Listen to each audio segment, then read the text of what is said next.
जब देवराज इंद्र ने भगवान से सेवा करने की गुहार लगाई कि प्रभु मुझे भी सेवा का अवसर दो, क्योंकि भगवान की सेवा करने में ही जीव का परम लाभ है। हनुमान जी महाराज अवतार लिए किस लिए? बोले जान राम सेवा फर्श कीन बहुरी हनुमान, पुरखाते सेवक वे हरते वे। कहने का मतलब है भगवान की सेवा बड़ी श्रेष्ठ है। हनुमान जी महाराज शंकर जी से हनुमान बने किस लिए? बोले भगवान की सेवा करने के लिए। ब्रह्मा जी बोले बूढ़े जामवंत के रूप में आए किस लिए? बोले सेवा करने के लिए, क्योंकि राम जी की सेवा में बहुत लाभ है। जिन जिन ने भगवान की सेवा की उनसे पूछा कितना लाभ है, और इस लाभ को देवराज इंद्र ने प्रत्यक्ष देखा कि बंदरों ने भालुओं ने भगवान की अपार सेवा की है, और इस अपार सेवा को उनको कितना लाभ मिला है।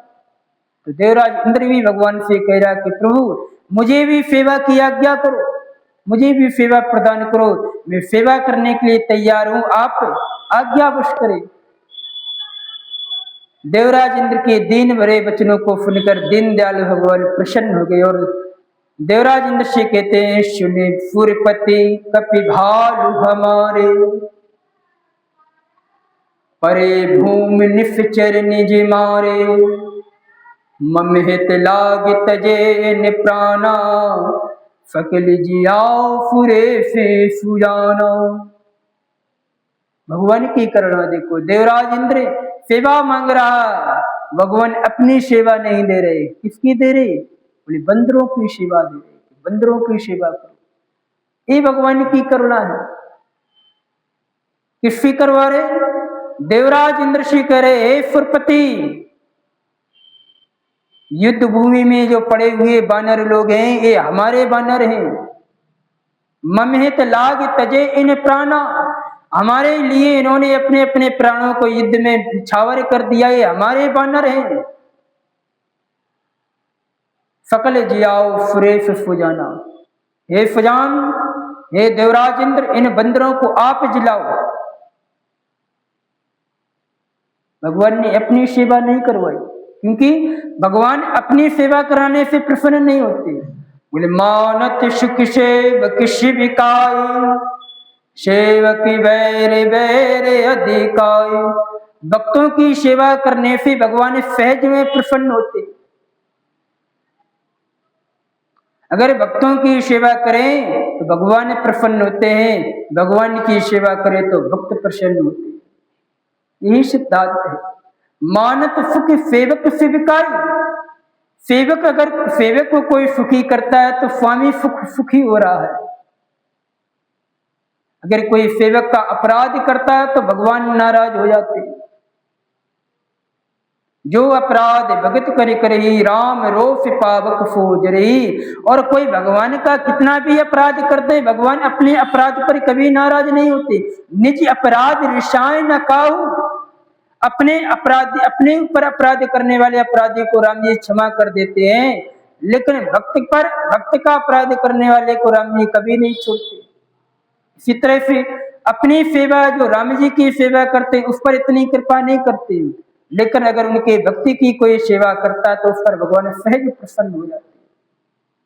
देवराज इंद्र से कहा सुन सुरपति कपि भालु हमारे, ये हमारे बंदर हैं। देख बंदरों के भाग को तो देखो, भगवान ये नहीं करे कि बंदरों को जला दो, तो बोले सुन सुन सुरपति कपि भालु हमारे, ये हमारे बंदर हैं। बंदरों का सौभाग्य कि ब्रह्म परमात्मा आज करे ये देवराज इंद्र ये हमारे बंदर हैं। बंदरों का इतना सौभाग्य कैसे प्राप्त हुआ? इसलिए क्योंकि इन बंदरों ने मन से कर्म से वचन से अपने आप को भगवान के चरणों में अर्पित कर दिया। कह दिया कि प्रभु सर्वस्व आपका है, हमारा अगर कोई है तो केवल आप है। जब ऐसी भावना से भगवान की शरणागति होती है तब भगवान कहते हैं ये हमारे हैं, ये मेरे हैं। और जिनको भगवान मेरा कह दे तो उसकी फिर क्या कहना। भगवान कह रहे सुन सुरपति कपि भालु हमारे, ये हमारे बंदर भालू हैं, हमारे लिए युद्ध में लड़े हैं, निशाचरों ने इनको मारा है, भूमि पर पड़े हैं, इनको आप जीवित कर दो, यही हमारी सेवा है। कालफुन जी महाराज कहते हैं, खगेश जी, हे गरुड़ जी, फुन खगेश प्रभु की यह वाणी, अति अगाध जाने मुनि ज्ञानी, प्रभु फकिर वन मारे जियाए, केवल फक्र देने बढ़ाए। सुन खगेश प्रभु की यह वाणी, हे खगेश, भगवान की जो वाणी है, जो देवराज इंद्र से भगवान ने कहा कि बंदरों को जीवित कर, तो ये अत्यंत गुणवाणी भगवान की, इसको बड़े बड़े मुनि महात्मा ही जब समझ सकते हैं। क्यों? क्यों? भगवान तो परम ब्रह्म परमात्मा है, प्रभु फकिर वन मार जियाई, वो क्षण मात्र में तीनों लोगों को बना भी सकते हैं, तीनों लोगों को बिगाड़ भी सकते हैं। भगवान के लिए तो क्षण मात्र का काम है। प्रभु के त्रिवन मार जियाई, लेकिन देवराज इंद्र से सेवा दे रहे हैं। क्यों? क्योंकि देवराज इंद्र ने स्तुति की, उसको महिमा बढ़ाने के लिए उससे कह रहे कि तुम बंदरों को जिया दो। नहीं, दुनिया में किसी में इतना सामर्थ्य नहीं है किसी को कोई मार सके, कोई किसी को जिला सके। केवल मरना और जियाना ये भगवान के हाथ है। हान लाभ जीवन मरण जस अपजस विधि हाथ, देवराज इंद्र के हाथ में नहीं किसी को मार देना, किसी को जला देना, ये तो केवल भगवान के हाथ में। लेकिन भगवान देवराज इंद्र को आदेश दे रहे कि तुम जलाओ। क्यों? क्योंकि भगवान की स्वभाव है, अधिक बढ़ावत आपते जन महिमा रघुवीर, अपने से ज्यादा भक्तों की भगवान प्रशंसा करवाते हैं। नहीं अचरज जुग जुग चले आई, के नदीन रघुवीर बढ़ाई, भगवान अपने से ज्यादा अपने भक्तों की महिमा बढ़ाते हैं। आज देवराज इंद्र शरणागत है, उसकी महिमा बढ़ाने के लिए भगवान कह रहे कि बंदरों को जला दो। देवराज इंद्र में इतना सामर्थ्य नहीं है कि किसी को जीवित कर दे या किसी को मार दे, ये तो विधाता के हाथ में, प्रभु के हाथ में। लेकिन केवल फक्र दीन बढ़ाई, फक्र को देवराज इंद्र को प्रशंसा देने के लिए भगवान आदेश दे रहे, और भगवान के आदेश से ही बंदर भालू जिएंगे। क्योंकि देवराज इंद्र के पास तो ऐसी कोई व्यवस्था नहीं है, ऐसी कोई जड़ी बूटी नहीं है कि जो मरे हुए व्यक्ति को जला दे। वो जिएंगे बंदर भालू कैसे? जिए सकल रघुपति की इच्छा, भगवान की इच्छा है, इसलिए बंदर भालू जिएंगे। अब देवराज इंद्र को जब भगवान ने कहा कि बंदर भालू जाओ, तो देवराज इंद्र परेशान, कैसे जलाए? क्योंकि जलाना तो हमारे हाथ में नहीं है। अब देवताओं के पास सबसे कीमती क्या? बोले अमृत है। बोले सोचा तो अमृत की वर्षा कर दो, अमृत की वर्षा कर दो, बंदर भालू जी गए।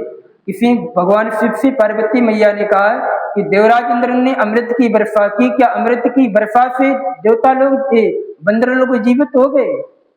भगवान शिव कहते नहीं नहीं नहीं, ये राम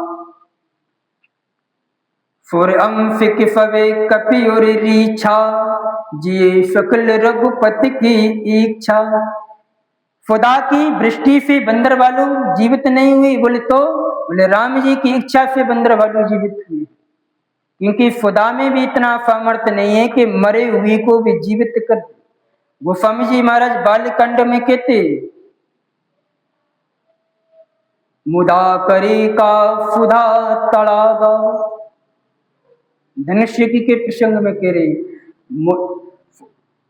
मुदा करे का सुधा तड़ागा,